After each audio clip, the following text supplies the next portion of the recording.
Over the past 6 days, Syrian rebels have changed the contours of a conflict that hadn't moved in years, revealing in an instant the weakness of Bashar al-Assad's regime.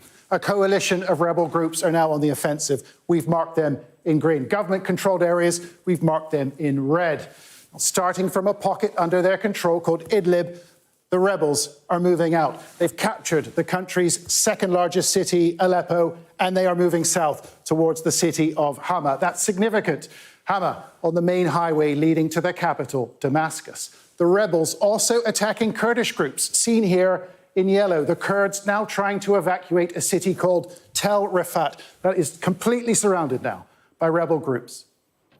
The rebels are led by Hayat Tahrir al-Sham, also known as HTS, a proscribed terrorist group. They broke from al-Qaeda in 2017, but they retain ideological links, and they're highly motivated. They're also well-equipped.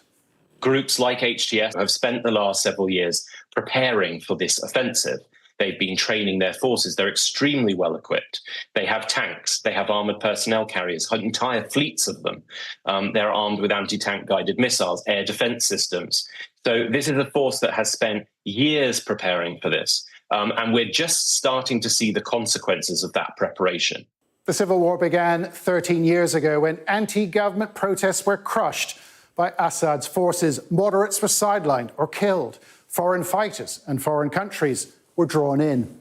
Ultimately, Assad's survival has been underwritten by some of these foreign actors, like the Russians with an air base here in Latakia. They've also got a naval base on the coast. They've been heavily involved. Their air force accused of razing entire civilian districts.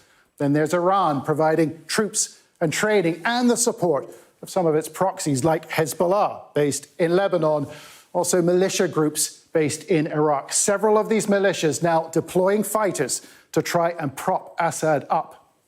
But the world has changed. Assad's allies have been weakened or distracted by other conflicts. Hezbollah badly mauled after its 13-month war with Israel, for example.